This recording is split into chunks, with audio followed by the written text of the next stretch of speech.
I want to talk about something that that a professor of mine told me a really long time ago, back before narcissism was really even a thing, right? There was always, and I'm going to go back at least 10 years ago, probably a little bit more, into a book called The Gaslighting Effect, it was The Gaslight Effect, is when it kind of came out. And people were like, oh my gosh, those people, stay away from them. They were few and far between because we didn't know what was going on. And one of my professors said to me that gaslighting was a type of emotional manipulation where a gaslighter tries to convince you that you're misunderstanding, misremembering, misinterpreting your own behavior and your motivations, right? Creating like some sort of doubt in our own mind that leaves us vulnerable and confused.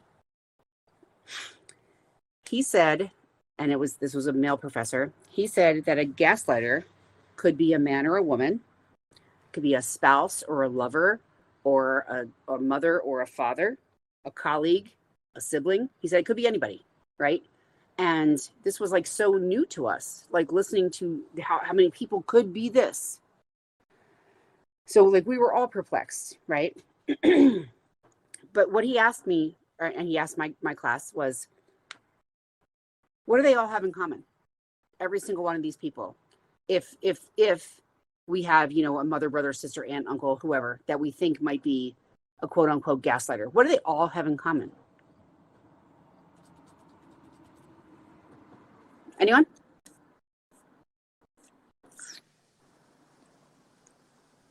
Go ahead, Selena. They don't take accountability? Well, yes. By definition, yes, absolutely. What about you, Myra? Loved ones? Yes, could be. Anyone else? People close to you? Yes. They all make us question our perception of reality. Please, I want you to repeat that. They make us question our perception of reality. So what I have come up with is that in order to be gaslit, we need to have some sort of relationship, right, with a person. So we have to have the gaslightee and the gaslighter, if this makes sense. So the gaslighter is the person who makes us confused and doubtful. But the gaslightee is a person who doubts the perception, right? And unfortunately wants to keep going in the relationship typically. So when I talk about our relationships as a whole, and I talk about like how this happens, I want to make sure that everyone has accountability in their own circumstance. Because I hate to use cliches and say old terms, but two to tango, right? So you can't be gaslit if you didn't allow yourself to stay in that situation. And I know that there's always different circumstances where people can't escape and people don't know. And I agree. But had we had known, would we have stayed? Like, this is my question. It's sort of like, a Carrie Bradshaw Sex and the City question. If we had known, even though we have like, mad love for this person, people think like whatever, would we have stayed?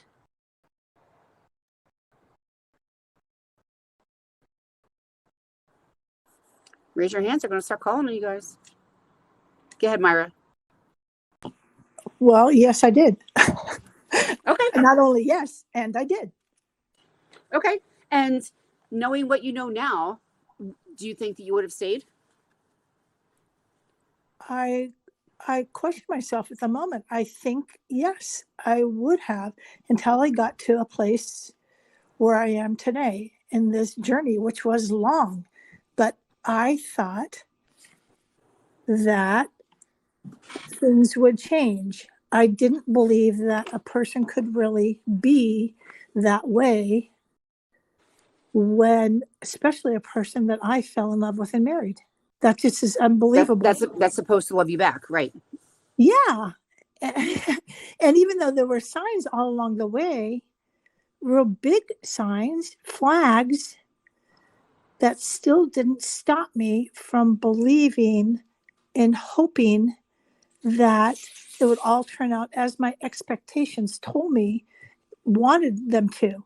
So I was the gaslightee. I did look at my own, I call them expectations now, but it's my wants, desires out of life. And at the time was willing to put up with all that garbage because of those things in my life that were more important to me than getting out of a bad situation. Amen. Thank you. I appreciate it, because I don't ever want anyone to misinterpret what I'm saying, making people feel like, that they're not smart enough to get out. That's not what I'm saying at all. It's just Right. that, we don't know. And honestly, until my father died, I didn't know that I was being gaslit my whole life. I didn't know. Selena. I think knowing what I know now, I say I would want to go through it again. I would do it all over again, only for the fact that I'm not as discombobulated and confused in the relationship as I was, easily manipulated. I feel he probably would be able to, but in a sense, I'd be able to respond a bit calmer and a little bit more aware. And I don't know if his true mask would really fall off even more, and then it would give me more fuel to be able to leave him earlier, sooner. Okay. What I mean? But it still would have been your call. You know what I mean? I Like it wouldn't have been like where you were like, well, like you said, I love that word, discombobulated. But you would have had the wherewithal to know what was happening, clarity, correct? a little bit Yes. more clarity. And in that sense, when you're involved in this, obviously you're just all over the place. So it's really hard to trust yourself and everything else that is going on. So yeah, I think I would like to go around again, but it's kind of like having armor on. Yeah. All right. Like you're like an armadillo. Taylor. I think I would have done it again. I think I was talking last night. I think that I was gaslighting myself, and I knew I was doing it. And I think I grew up in a way that was all I knew, and that's what I thought I deserved. So even knowing the fact that my whole life I've been gaslighted, and that's not the real reality, I thought in this relationship I'm playing a game that's this dysfunction is normal to me. So I think up until this point, I probably still would have done it, even knowing better that it's not, what reality really is. Okay. No. Perfect. So my professor said, let's turn up our gaslighting radar. And I took, fastidious notes, and I have these from like literally 20 years ago. He said, you're constantly second guessing yourself. I want you guys to just keep track on your fingers. If you ask yourself, am I too sensitive, a dozen times a day? You often feel confused and crazy, even at work. You are always apologizing. If you wonder if you are good enough. If you can't understand why, with so many apparent things that are going good in your life, why this is happening. If you buy clothes for yourself, furnishings for your apartment, or your other personal purchases with your partner in mind, thinking, what will he or she like, instead of what you want to make you feel good. If you frequently make excuses for your partner for their behavior to your friends or family. If you find yourself withholding information from friends and family about your relationship. If you know deep in your heart that something is wrong, but you can't express what it is. If you start lying to yourself about the reality of your daily ins and outs. If you have trouble making simple decisions without his or her input, maybe. If you think twice about bringing things up in an innocent conversation. Before your partner comes home, if you run through a checklist of things you haven't done, or things that they will maybe correct you for not having done. This one's my favorite. if you have the sense that you used to be a different person before this person came into your life,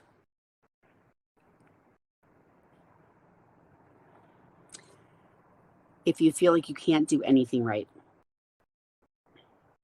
if your children try to protect you or warn you,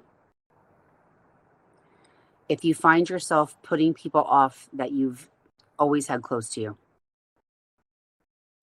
And lastly is if you feel hopeless and joyless. And again, this is his list from, it's over 20 years ago at this point. And some of these things that you hear now, like when you talk about like narcissists and gaslighting, they've deviated a little bit. But think about like, this is the beginning of all of it. I saw some hands raised. Was it Myra?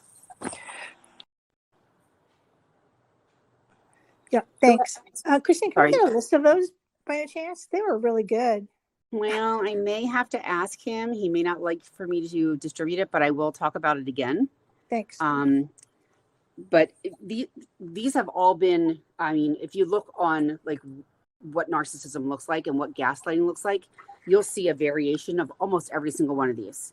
The one that I think though, and again, this has stood out for me for so many years. Are you the same person that you used to be? And I think I will just come clear and tell you guys that I knew I wasn't the same person. I was a very different, jaded, very resentful person when I first realized what was happening. And when I took a look at myself, realized that I was a fun, bar hopping, beer drinking girl who just wanted to be with her friends. And then one day I wasn't. And it was really hard for me to get back to that person. So I think that's probably one of the biggest ones I want to ask you guys. I do, getting back to loving yourself. Maybe some people didn't like who they were before, but I feel like a lot of us did. I feel like a lot of us loved who we were before. And we thought that, maybe we were carefree and we were, fun going and we laughed a lot and, we did silly things and we weren't afraid of what another person would think or say or do. So I feel like that's a really, really important one. And I want you guys to think about it as we go on through this 8-week course. Did any of those like particularly hit hard or make you guys question? Because these are like old school ones. These aren't new. These aren't like, someone taking your phone and reading through your text. Yes, Taylor. The one about your children warning you. My daughter definitely warned me something was not right, and she was only like 7 years old at the time. So, okay. What about you, Tracy? Well, I have hit 17 of those. I was counting on my fingers. But what happened for me, it was such a covert situation to where it was switched and made to look like I was in control, even though I wasn't, and was told, and my ex would then say, I'm sorry, can we be friends again? And I knew it was so I would go back and fill their cup. Okay. It's kind of, and it's very, very confusing in my own mind, how it was switched on me to make me look like I was doing these things, but I wasn't. But yeah. Yeah, absolutely. Anyone else want to comment before I go on? So I've recognized a lot of names that are in here, and I hope I'm not being repetitive, but this is an 8-week series, and I'm going to go through all these different things, right?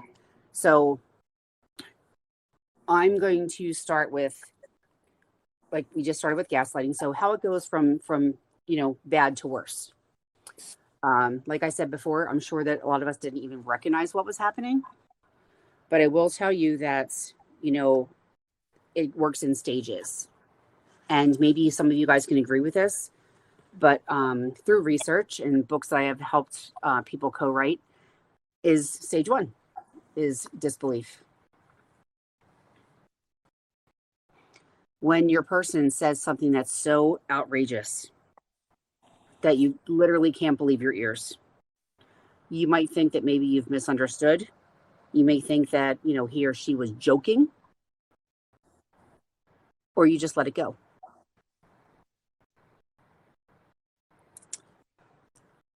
Has anyone experienced this where they try to maybe question that statement? Yes, Danielle. 150%. So I had a switch at some point during my marriage, where it was like, okay, I figured this out. Like, it's not me. It's not something I said. It's not something I misheard. This is what is happening. And at first, before that awareness, I would kind of like second guess myself. But towards the end, I was like, no, that's bullshit. Like, he would say, like, just flat out deny reality, make statements like, I've never watched a violent video before in my life. I've never drunk drove before in my life. And it's like, these are things that I have witnessed him doing more than one time. I mean, everybody has watched a violent video. And and so I got to a point where not only did I not accept it, but it was infuriating. Like, it was just, and I believe that he was using that as like a means for fuel, because I was gray rocking him at the time. And so he would make these statements, like, I've never watched a violent video before in my life.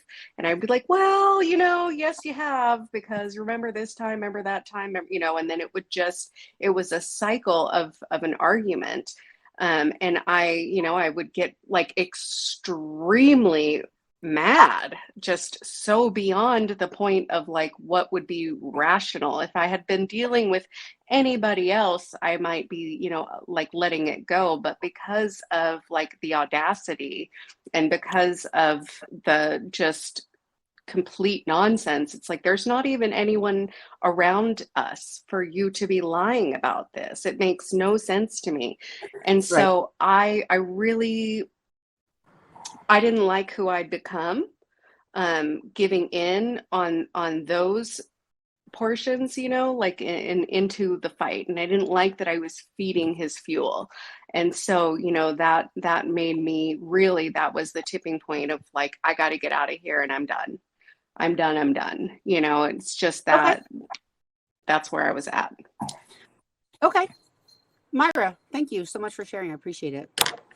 The exact same thing happened to me, only my response was over time, and this was years and years and years, was just to be quiet about it. Okay, so I knew the audacity he had to say something as stupid as what he just said, that is a pure lie, and he will stick with it. Why am I going to argue with him? And so to keep up the facade and to Perfect not word. have Thank you. Yes, perfect word. Yeah, and to not have that argument, that tension, I didn't confront him anymore. And that's what he wanted. But when I did, when we went to counseling, he would say things in front of me, in front of a counselor. I go, wait, stop. That's not quite how it happened. And he would stick with it, that it was, yes, it was. There was no reason to go to counseling. There was nothing that could be done in counseling. If you're not going to tell the truth, and you're not going to be accountable. So I was just quiet and lived that way for a long time. Thank you guys for sharing. I appreciate it. And that's what happens a lot of times, is that we become almost defenseless and voiceless. And part of the reason that I do self-love and self-confidence and self-esteem on Mondays is because, after the weekend, sometimes it can be pretty fucking shitty. Like, I'm just going to put that out there, having no support and having, to be with the person, whoever it is, he, she, they, them, whatever, in your home or in your face, and having them be there and not having, this as support, or having your friends, or being able to go out and talk to somebody. It's really, really hard. So like, this is a big thing, is like recognizing what it's doing to us internally. So we have, going from bad to worse, this disbelief stage. Next, we have, oh yes, Selena. Okay, so I don't know if this has to relate to it, and I'm going to be as quick as possible, but I found myself defending myself in a lot of situations, and I kind of relate to who was speaking just last.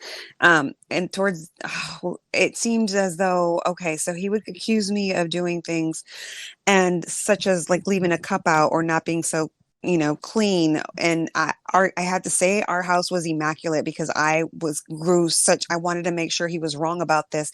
But he would say I would purposely leave things out just to piss him off or just to get, so it obviously changed me as a person, trying to make me thinking that I'm not a clean person.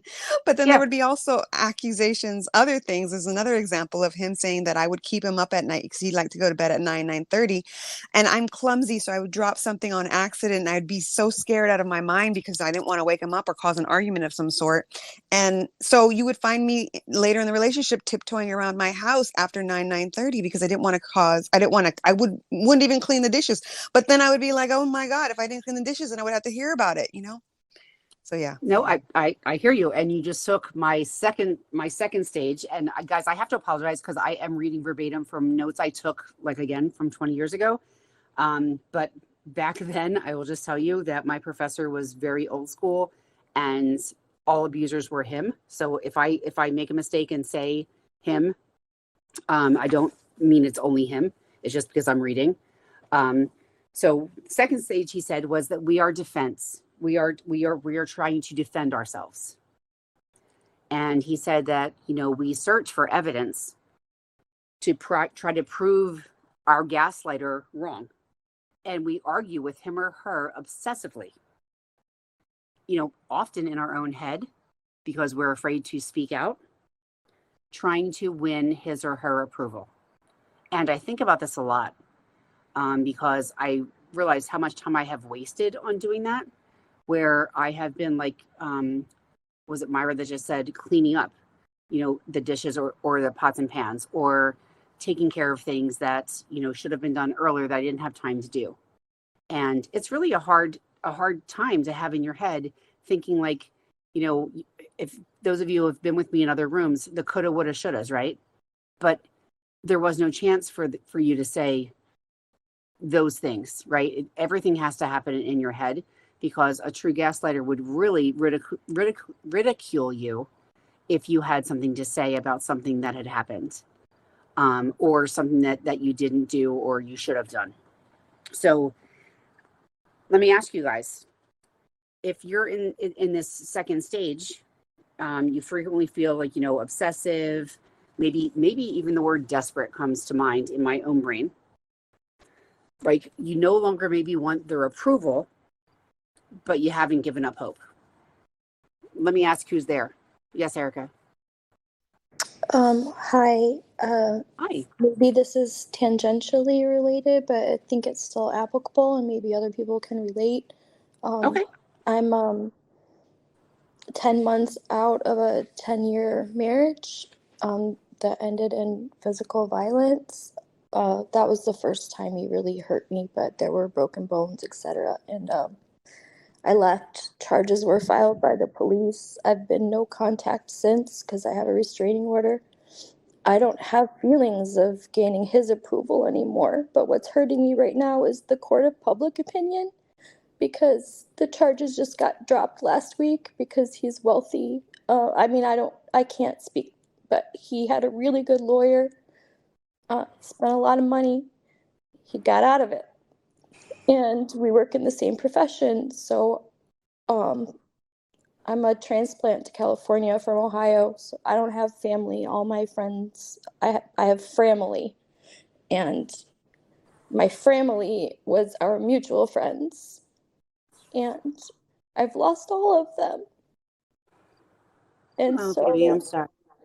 I'm literally starting over at 45. Can I ask what part of California you're in? Just because there's a lot of people in my groups that are from California. Los Maybe you're in LA? Yeah. There's a lot of people and they can DM you and maybe you guys can connect because that's really important that you have some sort of support. Thank you. I appreciate that. You're welcome. I know ultimately it really doesn't matter what anybody else thinks of me, but because we share the same community professionally, it's really hard for me to escape.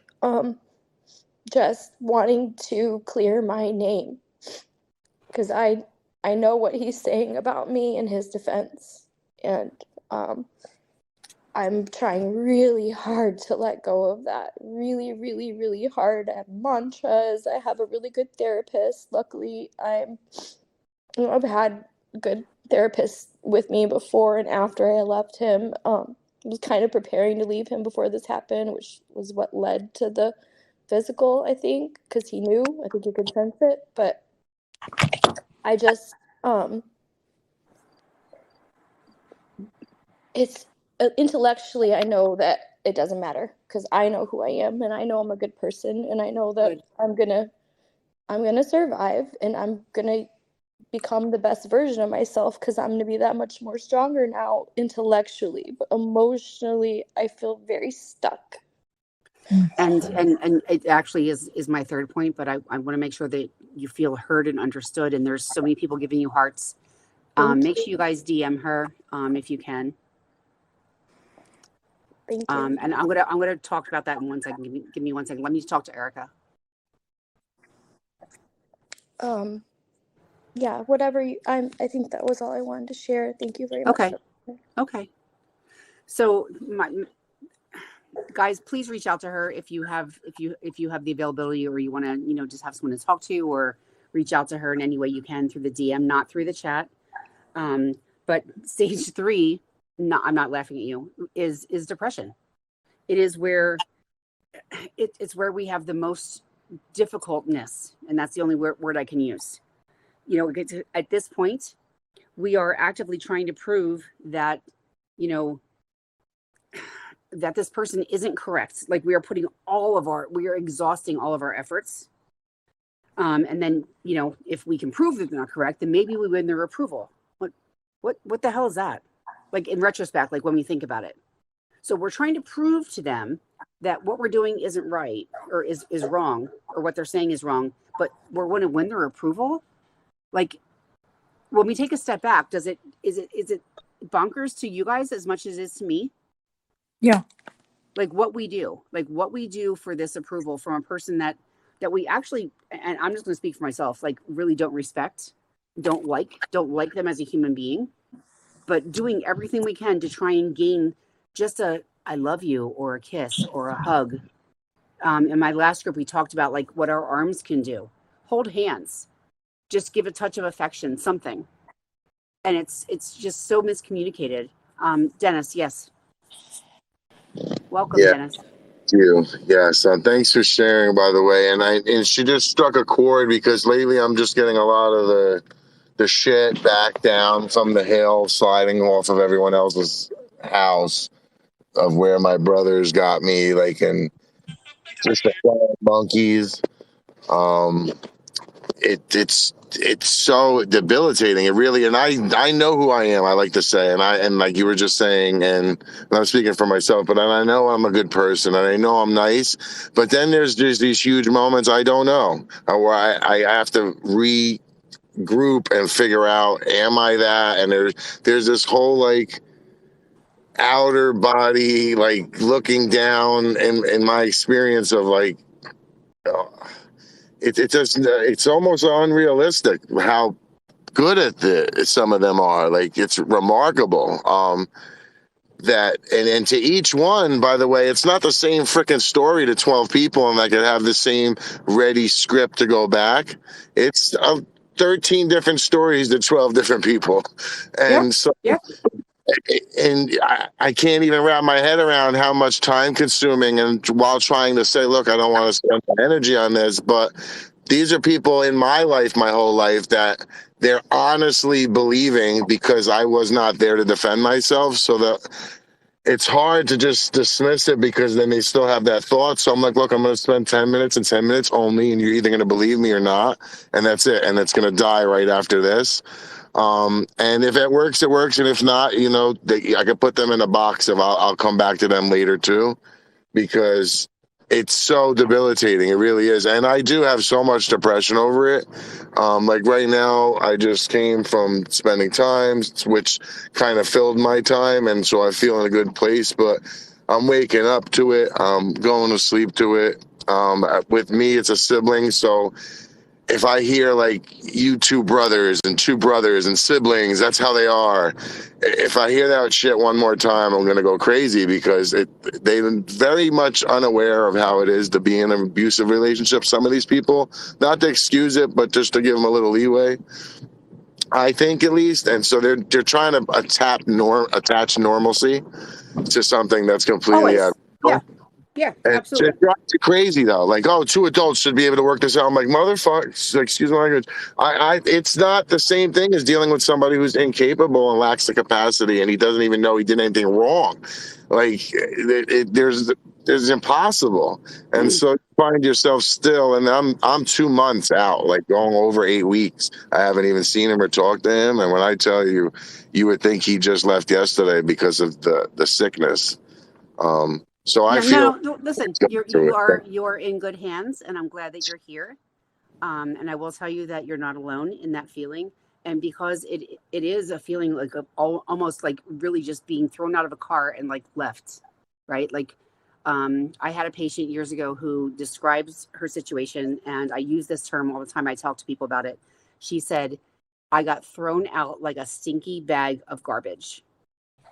Exactly. It's numbing to your brain. I feel like short-term memory loss. I'm sitting still. I'm thinking I'm out, and I'm like, where? I haven't even moved in 3 hours.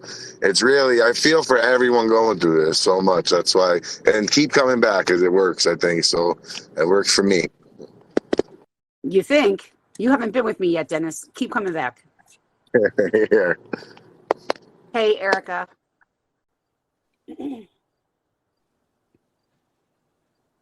Myra. Two things. The narcissists do know what they're saying. They just say the words really 1 million percent. well. 1 million percent they know. They know the manipulative way to say things that make them look good and at the same time make us feel powerless. Us feel completely powerless. Even I just went through this, and I went up to one member of my family, and it sounded stupid what I was saying because what he told them was kind, but it wasn't true. So I just want to say that. But the other thing is that gosh, let's see. You were talking about something else. Stage 3, the depression. Sorry, I lost it. That was just really good what he said, because it's not only to me, it's to everybody else. And I don't even know the things that he's saying to anybody else. And I know what it was. Okay. So they're becoming flying monkeys. Yes. Okay. So the thing with dealing with my husband at the time is that I did try to be kind back, even though I knew what he was saying was wrong. We'd already gone that route so many times, it didn't work. So I did try to come back with kindness, thinking that would be the avenue, that one thing, to hold his hand, to understand, to be empathetic, to show. But what happens? It doesn't work. They're narcissists. It's a total flop. But in my mind, I feel like it's like a waste of breath, right? Yeah, but I kept thinking, but it's gonna work. This works on people. It works on people. I know it works on people. I'm told to do this. I actually know in my faith to do that, and it doesn't with a narcissist. So I'm glad you brought that up, because I do talk about that. Usually not until like the next coming weeks, but I will touch on that. Okay. We and again, anyone who knows me, anyone who's been in any of my rooms knows I don't like the word victim. Right? I say that we have been victimized. So us as being victimized, we are believers. We believe in what people say. Like, we are empathic. We trust that people will do the right thing. We trust that people may change. And unfortunately, like, I'm sorry, we just get fucked in the end. And there's no way to sugarcoat that one. Right. I call it brain fucking. Well, there you go. And I don't use the word. But it is. I don't say that word out loud, and that's what it does to me. And it makes us feel diminished. It makes us feel vulnerable. It makes us feel weak. it lowers our self-esteem. And, the worst part is that we start questioning our own self. But I want to get to Myra and Taylor real quick. Hey, Myra. I'm sorry, I just spoke. It's the next person. Oh, that was you. Yep. Okay, Taylor. Yeah, I don't know who was talking previously, but I just wanted to say and reiterate, they do know what they're doing and saying, like the 12 different stories. Like you can think about it during the Holocaust. They didn't repeat the 12 lies over and over to people. They repeated whatever, correlated with that person, but it all had the same basis as you're evil and they're the victim. So Exactly. they continually repeat that kind of like a song to other people and to you. And it kind of hypnotizes you like a song because you start to repeat it over and over in your head. It gets stuck in there. And that's kind of the problem, because I think they have this compulsion to keep coming back and leaving and this cycle. And by repeating it in our minds over and over, we start to get like that. We get compulsive. We start wanting to go back to them. And We do. I think that's like really the issue, and I also want to say I keep getting to step 3 and then he'll hoover me and I get back to 2. And 3 actually is really fucking horrible. And I will say that's been the worst stage. Yeah. I don't know how many stages there are. I'm hoping not too many, but no, there's only 3 that I've ever known about. And what I'm going to say next is that, when we get to stage 3 is that depression allows us to become that much more vulnerable, where we succumb to trying to win their approval. And that's the part where we really get stuck, because we have this sort of desperation that makes, him or her feel powerful, right, over us. And, it's sort of like they're right, you're wrong. Like, I'm here, I'm allowing you back in. But in our brains, we just want to be wanted or loved by this person who is supposed to be loving us. Yes, Jeff. Oops, where'd he go? Jeff, come sorry. back. Sorry. Oops, I didn't put myself off mute. That's okay. But no, I appreciate the discussion. And when I got to stage 3, I was kind of like, I was almost just kind of in a state where I wouldn't do anything for myself, and almost kind of just waiting for the next instruction or the next kind of scenario that had to be addressed, because I put myself on hold and kind of just stayed depressed because, for heaven's sake, I wasn't going to let go of the relationship. And, and until, of course, I was discarded. But anyway, that's all I got. Thanks. Oh, keep going, Jeff. I appreciate you. Thanks for being here.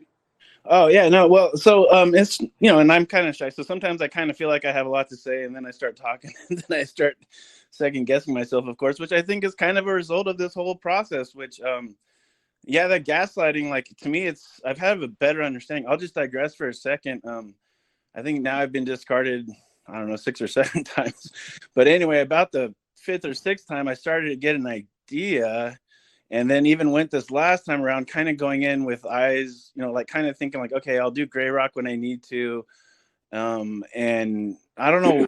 And again, even the more base question is, I don't know why I thought of it as like almost a challenge. It's like, okay, I'm going to double down. And I don't know why I'm trying to keep someone in my life that is constantly making my life harder. And I'm constantly giving and they're taking and not ever, hardly giving in return or any reciprocity. But yeah, the real hook is like the early on stages when they're mirroring and you think you've met someone that just is right in sync with you and feels the way you do about things, and everything's rainbows and unicorns. Yeah, absolutely, because that's what they want you to think, right? Yeah, and little did I know how effective they can be, because then when you do see the mask fall, and I'm like, oh wow, now I see what your real like personality is, and it's so different than when they're mirroring and love bombing, and so but I've already at that point I already have a trauma bond, and I have had a history with chemical dependency. I quit drinking 6 years ago and thought I was healthy enough to get into a relationship 4 years ago, and and anyway, this is all kind of what has played out. But no, listen, you are in a safe place. Thank you so much for being here. But I do want to mention 2 things. I've heard a couple of you guys using the word gray rocking today, and I don't want to dismiss you, but I do want to alert you that gray rocking, just because like the technical definition of it is, when you try to become uninterested in what someone is doing as because of negative behavior, so you're hoping that they lose interest. It is sort of, and again, I'm a Gottman trained therapist, so I'm going to talk about this, and I have to. It's like a communication stance. So if you can, it's really, I really don't feel like it's in your best interest. I feel like confrontation is always in your best interest, not to stand by and allow this, because I don't know. I just want to make sure everyone knows what it is. I know it's a big word out there now, and I just heard Jeff use the word trauma bonds. I just want to make sure everyone knows what all these words mean. I don't know. So I'm hoping I'm not insulting anyone. I just want to make sure that you guys know. I don't know what gray rocking is. Could you say that one more time? I'd never heard that. So there's a couple definitions. They can call it gray rocking, or you can call it like the gray rock, tactic or method. I don't remember. It's been a long time, but it's used when people are dealing with like abusive or maladaptive behaviors. So basically, you disengage, and doing that will help. Will hopefully have the other person lose interest.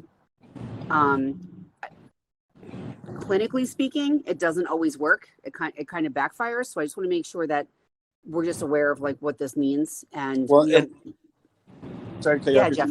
I just want to agree. I would not advise that. Like, so with the gray rock, the whole term of gray rock, the way I understood it anyway, was like basically not adding any fuel to any argument. Like if someone comes at you and they do tell you something that's like a gaslighting statement, and you know it is, instead of engaging in the argument, just kind of dismiss yeah, it. And you can use like an old-fashioned term called, be dismissive or have no contact. I just feel like there's a lot of vocabulary out there that confuses people. I just want to make sure, and Jeff, please no disrespect, I just want to make sure everyone understands what it means, because sometimes they're not always the safest ways to go, especially when you're dealing with people who are, clinically toxic. Agreed. I appreciate that. Yeah, I don't mean to go off topic or anything too far. No, absolutely. And again, and for people who are new here, I just want to explain, the trauma bond that Jeff had talked about was, when a person who is the quote unquote abuser uses like some sort of manipulation to make sure that person feels completely dependent upon them. So it's sort of like Stockholm syndrome, but it's a word that came out literally like after the pandemic, and has gotten a lot of spotlight, for lack of a better term. But I want to make sure everyone understands what we're talking about. Missy, go ahead. Hi, thank you for describing the terms. You're welcome.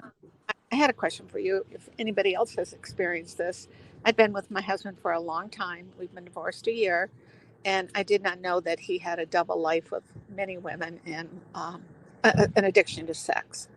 And just as much as an addiction with sex is, what I've learned from men is it's not always the sex. It's the groom. They call it pimping and grooming, where they groom this person, and the chase and the fantasies are they just need a lot of affection, attention, and affirmation. Pretty empty inside, and are constantly looking for that in a woman. They just want people to like them, especially women.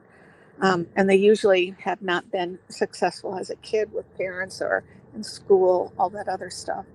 But my ex-husband still tries to bring me back into this by saying, down the road, I still want us to grow old together. I want us to be together. I need some time to date. I need some time to be alone. And I fell for that for a long time. And because I wanted to do that, grow old. We have a family together. We have grandchildren together. But now I almost think that this is a man who really never wanted to be married. If he didn't have a commitment to me as a wife and could do this so many times, why would he ever have one before that? I think he's just a man who likes to have women, and then he likes to go out and do his own thing. I don't think he realizes it, but he just is a man who does not want a marriage and doesn't consider it a privilege to have a family and a wife. So can I ask you a very valid question? Why are you staying? Why am I what? Oh no, I was divorced. Oh, you're I'm divorced. Okay. yeah, he I tries thought to I bring thought I me. heard you say you're divorced a year, but I wasn't positive. No, no. Like he would say, if I'm so bad, why would you want me? But I think it's that trauma bond thing. But plus, once you've spent like 40 years with somebody, that is your partner.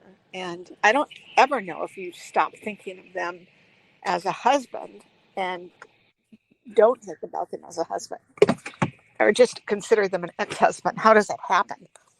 So I agree with you. Only because I feel like, being gaslit by someone that we've trusted, especially for multiple generations of time, it gets to be debilitating.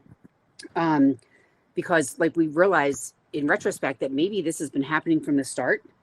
Our trust had this it was supposed to have this solid foundation, but Yes. then we realize how badly we've been treated this whole entire time, and we start to blame ourselves.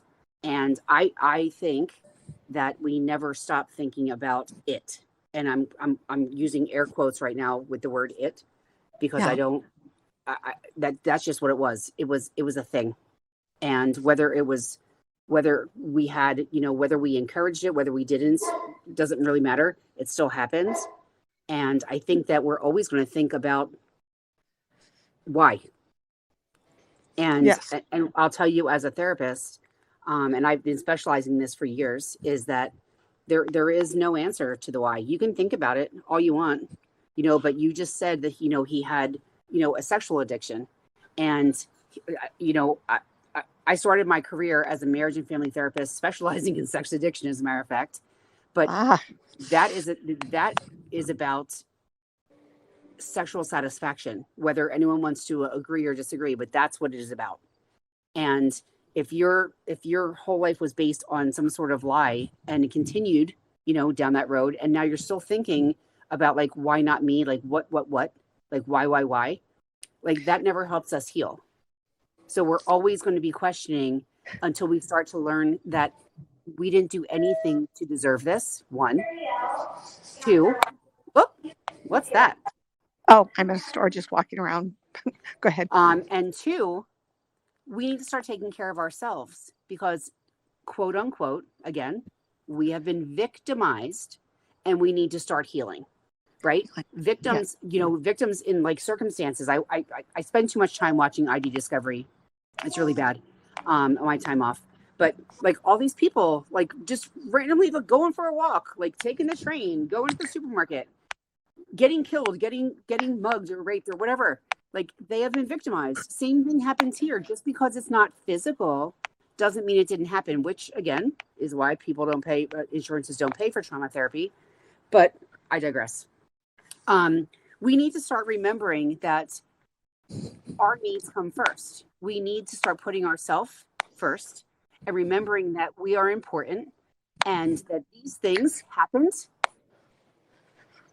for no reason that was our fault. They happened because they happened. And I hate to use that because it kind of feels like it's just like, a blah, blah, blah excuse, but it's not an excuse. They happen because they happen of the people that caused it. And when we start learning about what to watch for, and we start figuring out the people that we should stay away from, if it happens again, then I would say, hey, guess what? Let's talk about our accountability in this. But right now, when we're learning, there is no harm in knowing what happened, in not knowing what happened, because a lot of us didn't know. I mean, I personally don't think that I had any patients or clients before 2020 really saying to me that someone was a narcissist. Yes. I didn't. The pandemic has opened our eyes to a whole different population of people. And my answer to people is that they're probably always like this. And I truly believe that. But I also believe that because we were spending so much more time with another person, that we saw them for who they truly were. So again, I digress. Can I ask you one more question? Since you've worked with sex therapy and things like that before, yes, is the flip side of that not being able to be intimate emotionally? Almost 1 million%. Okay, it's the control they have. Yes, and it's only about pleasure. It's not really about the intimacy. It's about sexual pleasure. And do these narcissist men, do they ever miss what they had? So that's really hard for me to say. But I Mm-hmm. will go with my typical answer of narcissists never really appreciate what they have because they always think there's something better. Okay. Okay. And what I Right? found It's almost like the grass is always greener, but it yeah. really could be a mud puddle, and they don't Okay. see it. But that's just Okay. the way their brains work. And what I found with him is the women he goes for, I just call them, they're very low hanging fruit. You know, just somebody they can take advantage of very easily. But you know what? Mm-mm. If you don't remove yourself from that same category, you know what I mean? Like, so become the higher fruit. Mm-hmm. Mm-hmm. Oh, I know I am. That's the problem is he just Good. goes for employees or people he knows that he can have suck up to him. Yeah. Okay. Well, I'm Well, sorry, but thank I you. appreciate you being here. No, thank you very much. You're Appreciate welcome it. very Bye much. bye. Hey, Erica.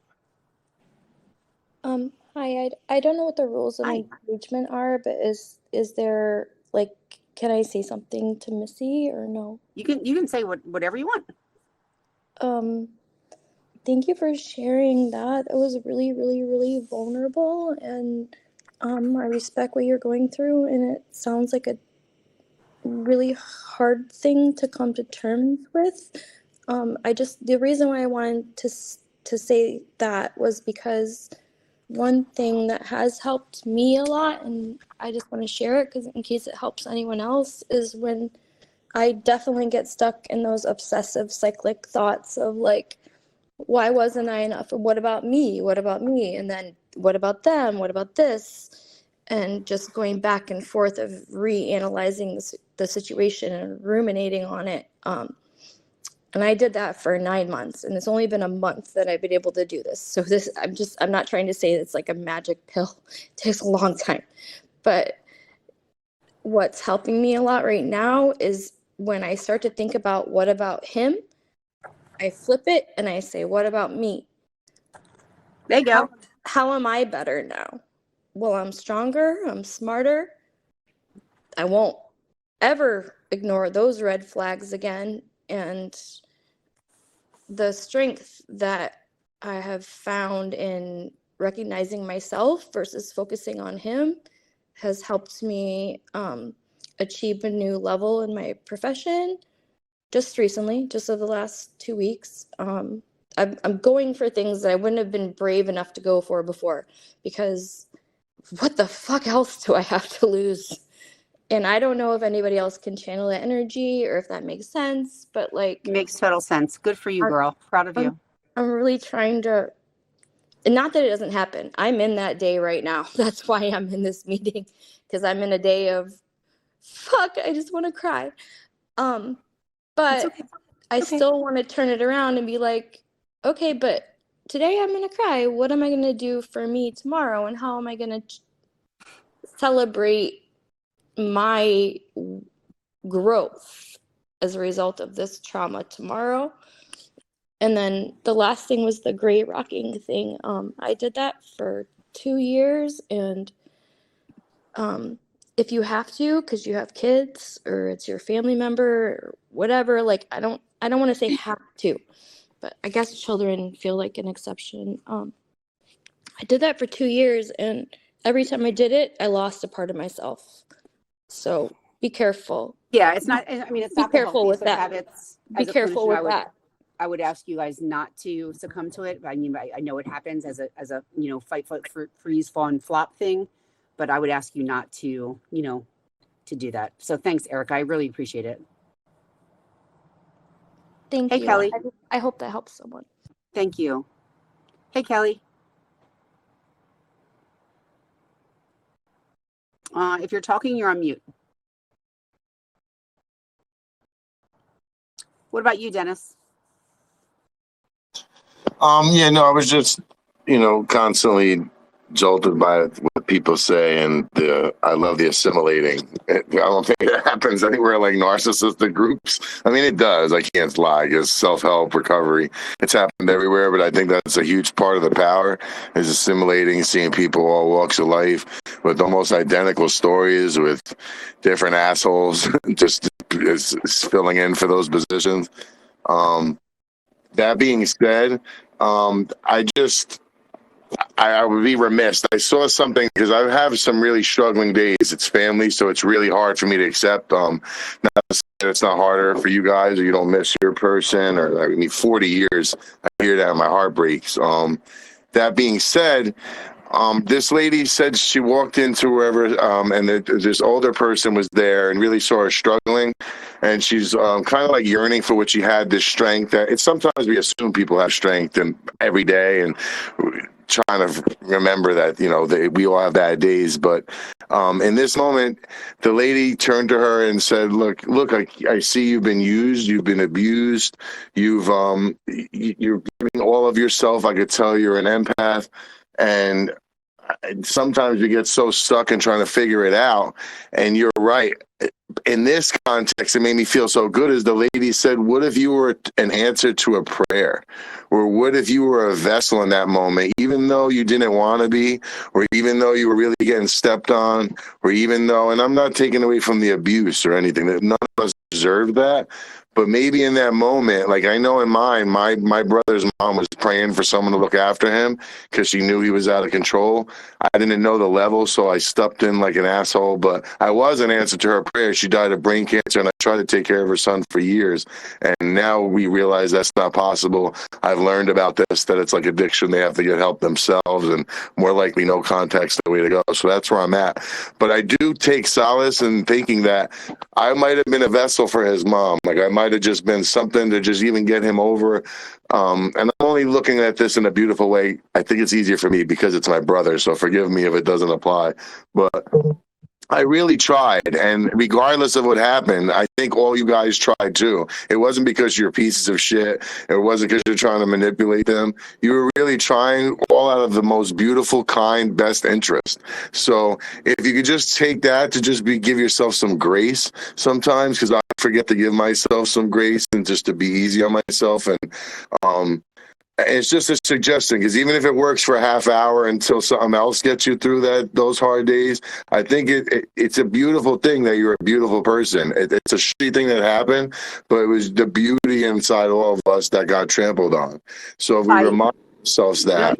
1,000,000%. Like I am a big proponent of giving yourself some grace. You have to, because I forget, and when I'm down and out, I'm just like, what's going on? And then it's not like you're even lying or dissociating. It's a true story. That's why we're like this, and it's why we will be subject to it again. So we got to be very careful. But thank you. I love these groups. You're welcome. Thanks so much. Hey, Erica, Kelly, Chelsea, I don't want to cut you guys off, but I want to make it pretty quick because I have another group in like 1 minute. Go ahead, Kelly. Oh, hi. Can you hear me? Hi. Yes. Okay, my app keeps cutting off, and I keep missing all the good parts. Is it possible, or do you have this on recording at all? My master classes are all recorded. Okay. So How can we access it? Yeah, you will be able to find that. They're on I think they're on Spotify. I'm not positive. But I do, like, this is the first week of an 8-week course. But in 1 minute, I'm doing another course. I actually might be 2 minutes or maybe 3 minutes because I have to walk my puppy. But I will be back, and I want to talk about, like, Mondays I usually do self-love and self-esteem and self-respect and self-confidence. But before I do leave you guys, I want to tell you, here we go. If you know me, put your mics on. I am strong and capable. I am strong and capable. I can do difficult things. I can do difficult things. I deserve respect. I deserve respect. I am unique and special. I am unique and special. And I grow every day. And I grow every day. Ladies and gentlemen, thank you so much for being here. There are so many people in this room. I appreciate it. I am doing another class in another minute. Please join me if you can. Follow me. Leave me your feedback. Do not leave it in the chat, but leave it in my DM. I always love to read it. If you can. If you can't, I will see you tomorrow. I do groups every single day of the week, with the exception of the weekends. That's my own self-care. So I hope to hear from every single one of you. And please let me know if there's anything I can ever do for you. Thank you. Have a good night. Thanks. Thank you. You're welcome.